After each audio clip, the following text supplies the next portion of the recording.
കൂട്ടുകാരെ, this is me your Tomachan. Jesus കിഡിൻ്റെ മറ്റൊരു എപ്പിസോഡിലേക്ക് നിങ്ങൾക്കെല്ലാവർക്കും സ്വാഗതം. കഥ കേൾക്കാൻ നിങ്ങൾക്കിഷ്ടമല്ലേ കൂട്ടുകാരെ? വരൂ, നമുക്കൊരു കഥ കേൾക്കാം. തിമിലാപുരം ഗ്രാമത്തിലെ ഒരു ചുറുചുറുക്കുള്ള ഒരു യുവാവായിരുന്നു ദിംതി എന്ന് പറഞ്ഞ ഒരു യുവാവ്. പ്രാർത്ഥനയിലും അതുപോലെ തന്നെ പ്രവർത്തനങ്ങളിലും ഒരുപോലെ മുന്നിട്ട് നിൽക്കുന്ന ദിംതി ഗ്രാമവാസികൾക്ക് എപ്പോഴും പ്രിയങ്കരനായിരുന്നു. ഒരിക്കൽ ആ ഗ്രാമത്തിൽ വലിയ ഒരു വരൾച്ച വന്നതുമൂലം കൃഷിനാശം വൻതോതിലാണ് ആ ഗ്രാമത്തെ ബാധിച്ചത്. ഗ്രാമവാസികളെല്ലാം വളരെ വിഷമത്തോടെ സങ്കടത്തോടെ ഇരിക്കുകയുണ്ടായി. തുടർന്നുള്ള തങ്ങളുടെ ജീവിതത്തെ ഇനി എങ്ങനെയാണ് കെട്ടിപ്പടുക്കുക എന്ന ഒരു വിഷമമാണ് ആ ഗ്രാമവാസികളെ മുഴുവനും വേദനയിൽ നിറച്ചത്. ഗ്രാമവാസികളുടെ പ്രിയങ്കരനായ ദിംതിക്ക് അവരുടെ സങ്കടത്തിൽ വളരെയധികം വിഷമം തോന്നി. എങ്ങനെയെങ്കിലും അവരുടെ സങ്കടം തീർത്തും മാറ്റണം എന്ന ഉദ്ദേശത്തോടെ ദിംതി ഒരു കാര്യം മനസ്സിൽ ചിന്തിച്ചു. കാലങ്ങൾക്ക് മുൻപ് തൻ്റെ മുത്തശ്ശി പറഞ്ഞു തന്ന ഒരു കഥയിൽ ഒരു വലിയ ഒരു നിധികുംഭം ഞങ്ങളുടെ ഗ്രാമത്തിൻ്റെ അടുക്കലുള്ള ഒരു കാട്ടിൽ ഒളിഞ്ഞു കിടക്കുന്നുണ്ട് എന്ന്. വലിയ ഒരു ഗുഹയ്ക്കകത്താണ് ഈ നിധി ശേഖരം ഉള്ളത് എന്ന് ദിംതിക്ക് ഈ കഥയിലൂടെ മനസ്സിലാക്കുവാനായിട്ട് സാധിച്ചിട്ടുണ്ട്. എങ്ങനെയെങ്കിലും ആ നിധി തനിക്ക് എടുക്കുവാൻ സാധിച്ചു കഴിഞ്ഞാൽ തൻ്റെ ഗ്രാമത്തിലെ എല്ലാവരുടെയും സങ്കടം മാറ്റുവാൻ തക്കവണ്ണം സാധിക്കും. ദിംതി വളരെ പ്രതീക്ഷയോടുകൂടെ നിധി ഇരിക്കുവാൻ സാധ്യതയുള്ള ആ പ്രദേശത്തെ മനസ്സിൽ ഒന്ന് ഓർമ്മിച്ചു. അതിനുശേഷം ഒരൽപ്പം സാമഗ്രികളും എടുത്തുകൊണ്ട് തൻ്റെ പ്രിയ കുതിരയെയും കൂട്ടി ആ ലക്ഷ്യസ്ഥാനത്തേക്ക് പുറപ്പെട്ടു. വളരെ ദുർഘടമേറിയ ആ പാത പിന്തുടർന്ന ദിംതിക്ക് വളരെ ക്ലേശങ്ങൾ അനുഭവിക്കേണ്ടതായി വന്നു. എങ്കിലും ഒടുവിൽ താൻ കേട്ടതായ ആ കഥയിലെ ആ ഒരു പ്രദേശത്തേക്ക് എത്തിയപ്പോഴാണ് തൻ്റെ മുത്തശ്ശി പറഞ്ഞ കഥ അത് വെറുമൊരു കഥയല്ല, മറിച്ച് അതിൽ എന്തൊക്കെയോ ഒരു സത്യമുണ്ട് എന്ന്. ആ ഗുഹയുടെ മുൻഭാഗത്ത് എത്തിയപ്പോൾ ദിംതിക്ക് പെട്ടെന്ന് ഒരു പേടി ഉണ്ടായി. കാരണം നിരവധി പേരാണ് ഈ നിധിശേഖരം എടുക്കുവാൻ തക്കവണ്ണം ഈ ഗുഹയ്ക്കകത്തേക്ക് പ്രവേശിച്ചിട്ടുള്ളത്. എന്നാൽ ആരും തന്നെ തിരിച്ച് വന്നിട്ടുമില്ല. ഈ ഒരു കഥ ദിംതിയെ വളരെയധികം പേടിപ്പിച്ചു. എങ്കിലും തൻ്റെ നാട്ടുകാരെ രക്ഷിക്കണം, തൻ്റെ ഗ്രാമത്തിലുള്ള ഓരോരുത്തരെയും സന്തോഷിപ്പിക്കണം എന്ന ഉദ്ദേശത്തോടെ ദിംതി പൂർണ്ണ ധൈര്യം പ്രാപിച്ചുകൊണ്ട് ഗുഹയുടെ അകത്തേക്ക് പ്രവേശിച്ചു. അങ്ങനെ ദിംതി ഗുഹയ്ക്കുള്ളിലേക്ക് പ്രവേശിച്ചു. വളരെ പ്രയാസങ്ങൾ നിറഞ്ഞ ഒരു സംഗതിയാണ് ദിംതിക്ക് നേരിടേണ്ടതായി വന്നത്. ആദ്യത്തെ വലിയ പ്രശ്നം എന്നത് ഇരുട്ട് ആയിരുന്നു. തൻ്റെ കയ്യിൽ കരുതിയ പ്രകാശവുമായിട്ട് ദിംതി വീണ്ടും ഗുഹയുടെ അകത്തേക്ക് പോയി. എന്നാൽ 3-4 ദിവസങ്ങൾ കഴിഞ്ഞു. ദിംതിയെക്കുറിച്ച് ഒരു അറിവും ലഭിച്ചില്ല. ഗ്രാമവാസികൾ എല്ലാവരും വേദനയിലായി. തങ്ങളുടെ സന്തോഷത്തിന് വേണ്ടി, തങ്ങളുടെ ദുഃഖം മാറ്റുന്നതിന് വേണ്ടിയിട്ടാണല്ലോ ദിംതി ആ ഗുഹയിലേക്ക് പുറപ്പെട്ടതും. ഇപ്പോൾ ദിംതിയെക്കുറിച്ചൊരു വിവരവുമില്ല. ദിംതിയും മറ്റുള്ളവരെ പോലെ ഇല്ലാതായി എന്ന് ഗ്രാമവാസികൾ വിശ്വസിച്ചു. എന്നാൽ 7 ദിവസങ്ങൾക്ക് ശേഷം ദിംതി അവരുടെ മുൻപിൽ പ്രത്യക്ഷപ്പെടുകയാണ്. എന്നാൽ 7 ദിവസങ്ങൾക്ക് ശേഷം ഒരു പ്രഭാത പുലരി ഉണർന്നപ്പോൾ ദിംതിയെ കണ്ടുകൊണ്ടാണ് ആ ഗ്രാമവാസികൾ മുഴുവനും എഴുന്നേറ്റ് വന്നത്.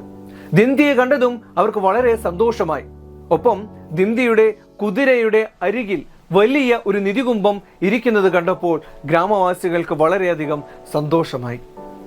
ഗ്രാമവാസികൾ എല്ലാവരും ദിംതിയെ വന്ന് കെട്ടിപ്പിടിക്കുവാനും ചുംബിക്കുവാനും തുടങ്ങി.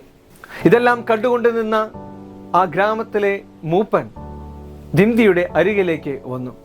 ഇത്രയും വീരന്മാരും ധീരന്മാരും സാഹസികരായ പല ധീരശാലികളും മുൻപും ഇതുപോലെ നിധി തേടിക്കൊണ്ട് പുറപ്പെട്ടിട്ടുണ്ട്. എന്നാൽ ആർക്കും തന്നെ ഈ നിധിശേഖരം കണ്ടെത്തുവാനോ അത് കൈക്കലാക്കുവാനോ, എന്തിനേറെ പറയുന്നു അവരുടെ ജീവനുമായിട്ട് തിരിച്ചു വരുവാൻ പോലും സാധിച്ചിട്ടില്ല. ദിംതി, നിങ്ങൾക്ക് എങ്ങനെയാണ് ഈ നിധി ശേഖരിക്കുവാൻ അല്ലെങ്കിൽ നിധി എടുക്കുവാനായിട്ട് സാധിച്ചത്? അതൊന്ന് വിവരിക്കാമോ എന്ന് പറഞ്ഞു. ദിംതി പറഞ്ഞു, താൻ പൂർണ്ണ ധൈര്യം പ്രാപിച്ച് ഈ ഗുഹയുടെ അകത്തേക്ക് കയറി. ഇരുട്ട് തന്നെ വളരെയധികം അസഹ്യപ്പെടുത്തി. എങ്കിലും തൻ്റെ കയ്യിൽ കരുതിയ ഈ ദീപവുമായിട്ട് ഞാൻ മുൻപോട്ട് പോയി. ഞാൻ മുൻപോട്ട് പോകുന്ന വഴിയിൽ എൻ്റെ മുൻപിൽ 2 വഴികൾ തിരിയുന്നത് ഞാൻ കണ്ടു. അങ്ങനെ എൻ്റെ മുൻപിൽ 2 വഴി കണ്ടപ്പോൾ എനിക്ക് സംശയമായി. തനിക്ക് മുൻപ് താൻ കഥയിൽ കേട്ട വീരന്മാരും ധീരന്മാരും മരണപ്പെട്ടത് ഒരു പക്ഷേ അവരെടുത്ത തെറ്റായ തീരുമാനമായിരിക്കാം. അതുകൊണ്ട് ഞാൻ എടുക്കുന്ന തീരുമാനം അത് എൻ്റെ നാടിനും കൂടെ വേണ്ടിയിട്ടുള്ളതാണ്, അതുകൊണ്ട് വളരെ ആലോചിച്ച് എടുക്കൂ എന്ന് ഞാൻ ഉറപ്പിച്ചു. ഞാൻ കൂടുതൽ സംശയത്തിലായപ്പോൾ ഞാൻ അവിടെ നിന്ന് മുട്ടിന്മേൽ നിന്ന് പ്രാർത്ഥിക്കുവാൻ തുടങ്ങി. എൻ്റെ ദൈവം എനിക്ക് നിരവധി ഉപദേശങ്ങൾ നൽകി. ആ ഉപദേശങ്ങൾക്കനുസരിച്ച് ഞാൻ ദുർഘടമായ ആ കല്ലും മുള്ളും നിറഞ്ഞ പാതയിലൂടെ പ്രവേശിച്ചു. കല്ലും മുള്ളും നിറഞ്ഞ പാത എനിക്ക് തിരിച്ചറിയുവാനായിട്ട് സാധിച്ചു. നാളിതുവരെ ആരും തന്നെ ഈ പാതയിൽ കൂടെ സഞ്ചരിച്ചിട്ടില്ല എന്ന്. മറ്റു വഴിയാകട്ടെ നിരവധി ആൾക്കാർ അതിൽ കൂടെ സഞ്ചരിച്ച് ഒരുപക്ഷെ അവരുടെ ലക്ഷ്യസ്ഥാനത്തേക്ക് എത്തുവാൻ സാധിക്കാതെ ഏതോ അപകടത്തിൽ പെട്ടതാണ് എന്ന് തിരിച്ചറിയാൻ എനിക്ക് സാധിച്ചു. അതുകൊണ്ടാണ് ദുർഘടമായ മുള്ളും ആ കല്ലും നിറഞ്ഞ പാത ഞാൻ തിരഞ്ഞെടുത്തതും ഒടുവിൽ ആ പാതയുടെ അറ്റത്ത് നിധികുംഭം മറഞ്ഞിരിക്കുന്നത് കാണുവാനും ഇടവന്നത്. ആ ദുർഘടമായ പാതയുടെ അറ്റത്ത് എനിക്ക് കാണുവാനായിട്ട് സാധിച്ചു കഥകളിൽ മാത്രം ഞാൻ കേട്ടിട്ടുള്ള ആ വലിയ നിധികുംഭം. അതാണ് ഇപ്പോൾ നിങ്ങളുടെ മുൻപിലിരിക്കുന്നത്. കൂട്ടുകാരെ, പലപ്പോഴും നമ്മളുടെ ജീവിതത്തിൽ ഒരു പ്രയാസമേറിയ പ്രതിസന്ധി നിറഞ്ഞ തീരുമാനങ്ങൾ എടുക്കേണ്ടതായി വന്നേക്കാം. ചില തീരുമാനങ്ങൾ നാശത്തിലേക്കായിരിക്കാം, ചില തീരുമാനങ്ങൾ ഉന്നത വിജയങ്ങളിലേക്കായിരിക്കാം. ഉന്നത വിജയങ്ങളിലേക്ക് നാം എത്തിച്ചേരണമെങ്കിൽ തീർച്ചയായിട്ടും പ്രാർത്ഥന നമുക്ക് കൂടിയേ തീരൂ.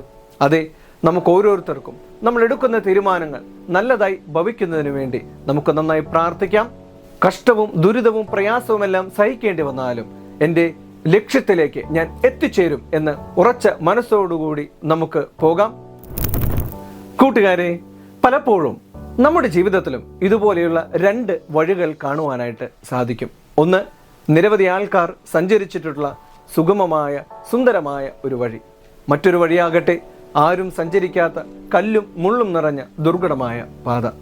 ചരിത്രം നിർമ്മിക്കുവാൻ നാം പരിശ്രമിക്കുന്നു എങ്കിൽ, ഈ ലോകത്തിനെ നാം വിജയത്തിൻ്റെ മുൻപിലേക്ക് എത്തിക്കുവാൻ തക്കവണ്ണം നാം പരിശ്രമിക്കുന്നു എങ്കിൽ തീർച്ചയായിട്ടും നമുക്ക് ആരും സഞ്ചരിക്കാത്ത ആ വഴികളിൽ കൂടെ നമുക്ക് നടക്കേണ്ടി വന്നേക്കാം.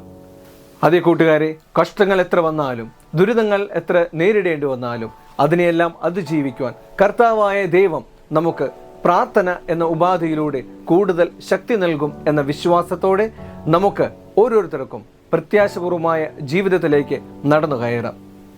കൂട്ടുകാരെ, ഇന്നത്തെ ഈ ഒരു എപ്പിസോഡ് നിങ്ങൾക്ക് ഇഷ്ടമായി എന്ന് വിശ്വസിക്കുന്നു. ജീസസ് ഗിഡിന്റെ മറ്റൊരു എപ്പിസോഡുമായിട്ട് നമുക്ക് വീണ്ടും കണ്ടുമുട്ടാം. This is me, your Tomachan, signing of.